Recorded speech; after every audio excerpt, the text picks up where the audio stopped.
अस्सलामुअलैकुम everyone, this is यज़दान। कैसे हैं आप सब लोग? आई होप आप सब लोग अच्छे होंगे।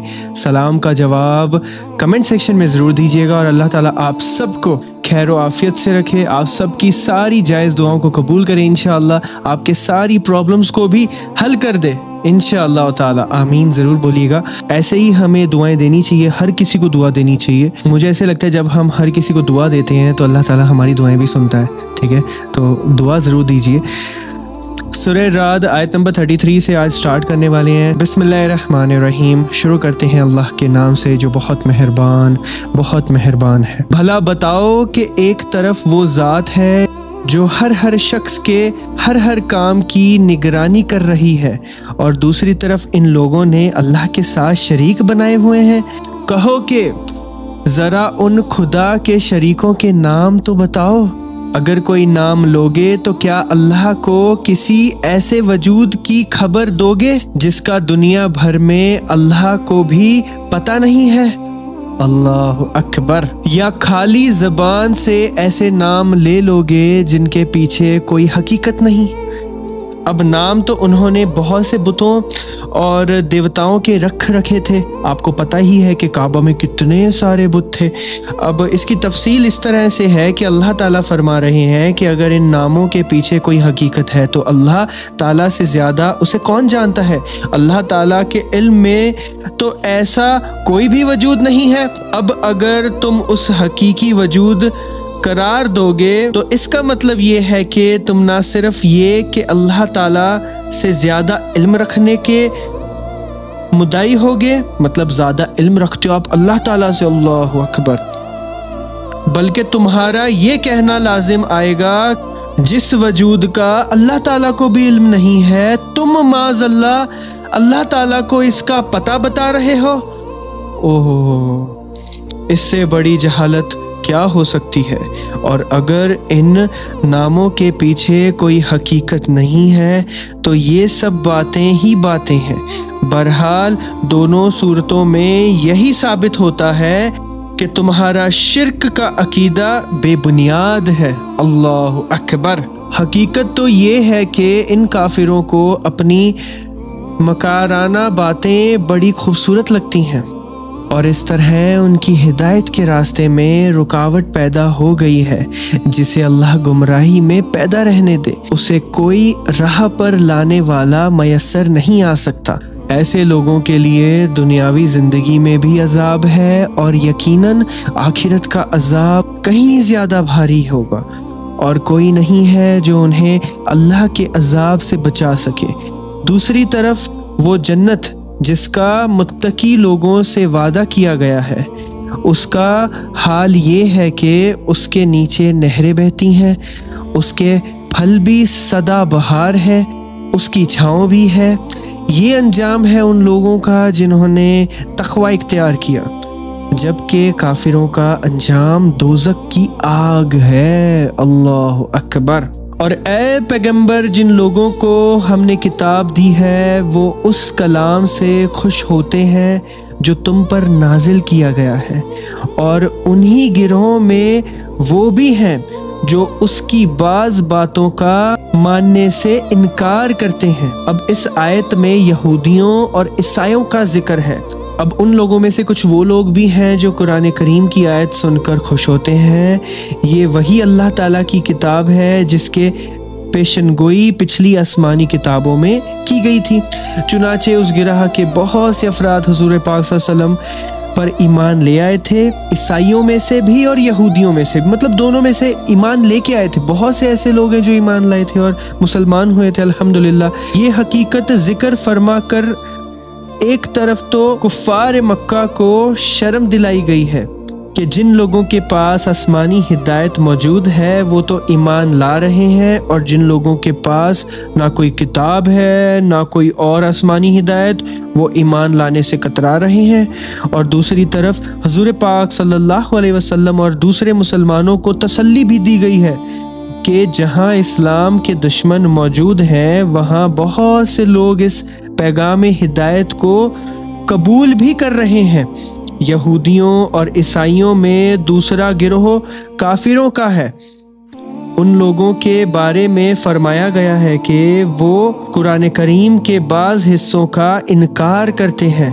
बाज़ हिस्सों का जिक्र करके इशारा किया गया है कि यहूदी और ईसाई में से जो लोग ईमान नहीं लाए वो भी कुरान करीम के सारे बातों का इनकार नहीं कर सकते, क्योंकि उसके बहुत सी बातें वो हैं जो तौरात और इंजील में भी मौजूद हैं।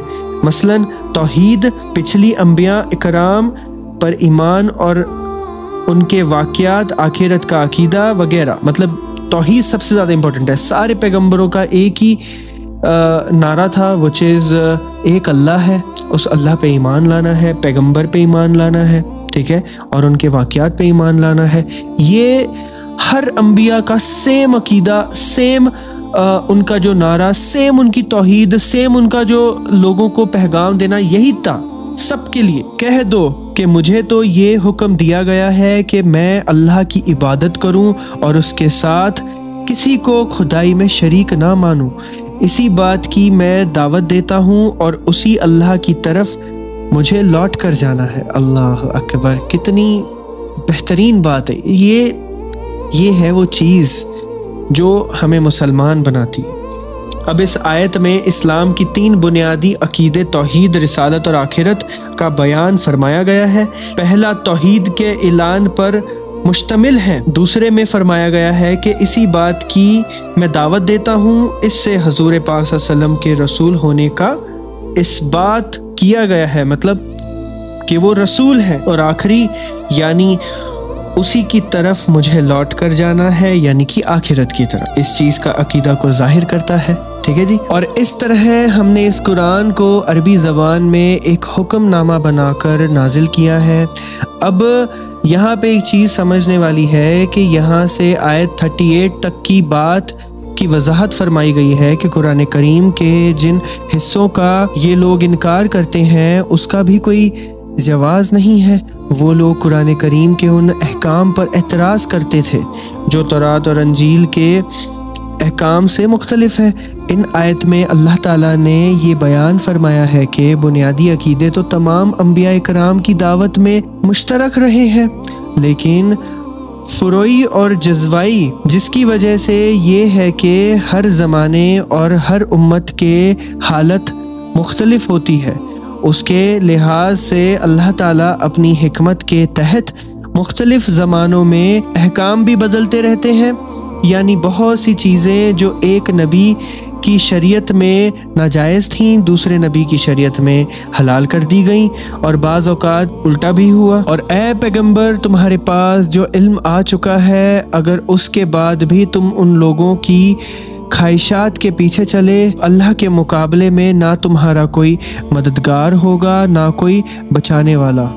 ये देखो, ये बात अल्लाह ताला अपने नबी, अपने हुजूर पाक, अपने प्यारे पैगंबर मोहम्मद रसूलुल्लाह सल्लल्लाहु अलैहि वसल्लम से कह रही हैं। जब हमारे पैगंबर, उनसे इतनी ज़्यादा इस तरह से बात कही जा रही है, तो हम क्या चीज़ है, और फिर भी हम अल्लाह ताला की बात नहीं मानते। देखो, अब यानी कुरान करीम के जो अहकाम इन काफिरों को अपनी ख्वाहिशात के खिलाफ नज़र आ रहे हैं, उनमें आपको ये इख्तियार नहीं है कि उनकी रियायत से उनमें कोई तब्दीली कर सकें। यानी हजूर पाक सल्लल्लाहु अलैहि वसल्लम को कोई इस चीज़ में रियायत नहीं है कि अपनी तरफ से वो कोई भी इस चीज़ में तब्दीली करें। अगरचे हजूर पाक सल्लल्लाहु अलैहि वसल्लम इस बात को करने का तसव्वुर भी नहीं कर सकते, मतलब ये चीज़ वो कर ही नहीं सकते कि अल्लाह के अहकाम को बदलेंगे, लेकिन एक उसूल के तौर पर ये बात इरशाद फरमाकर सारी दुनिया को एक वार्निंग दी गई अल्लाह ताला की तरफ से। हकीकत ये है कि हमने तुमसे पहले भी बहुत से रसूल भेजे हैं और उन्हें बीवी बच्चे भी अता फरमाए हैं,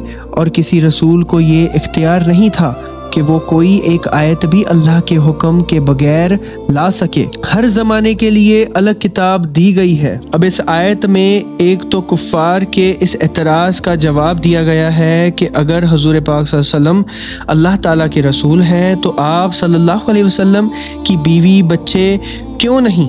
जवाब ये दिया गया है कि बीवी बच्चे एक दो अंबियाए कराम को छोड़कर तकरीबन सारे अंबिया को भी अता फरमाए गए हैं, क्योंकि नबूवत का उनसे कोई तारुज़ नहीं है।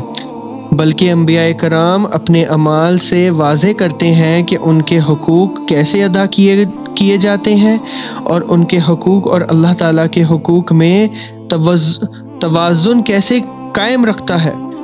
दूसरी ये बात वाज़े की गई है कि मुख्तलिफ़ अंबिया कराम की शर्तों में जुज़वी फ़र्क होता रहा है।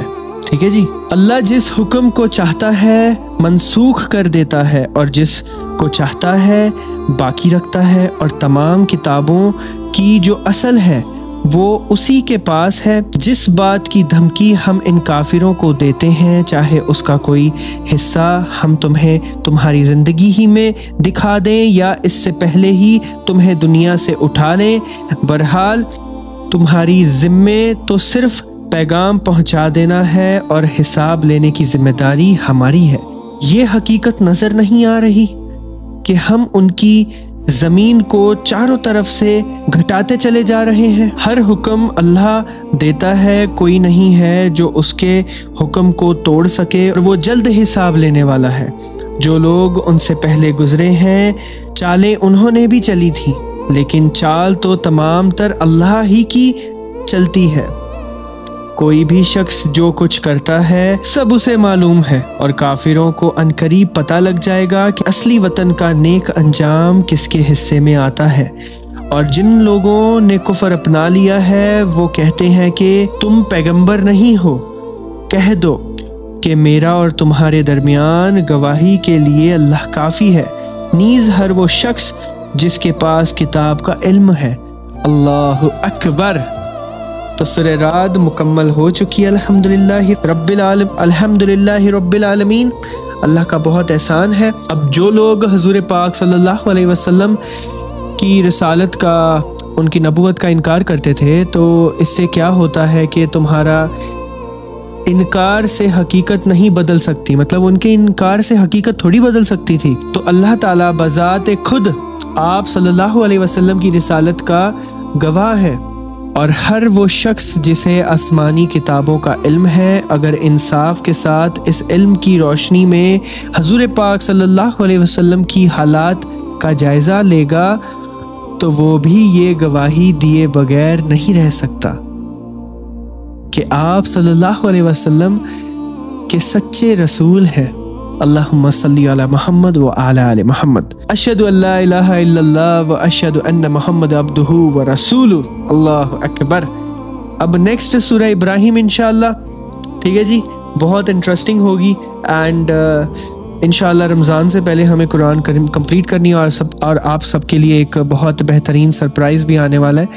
एक ऐसी चीज़ लेके आ रहा हूँ, आप सबके लिए तैयार कर रहा हूँ कि आपका दिल झूम उठेगा इंशाअल्लाह रमज़ान के टाइम। ठीक है जी। अस्सलामु अलैकुम व रहमतुल्लाहि व बरकातुहू।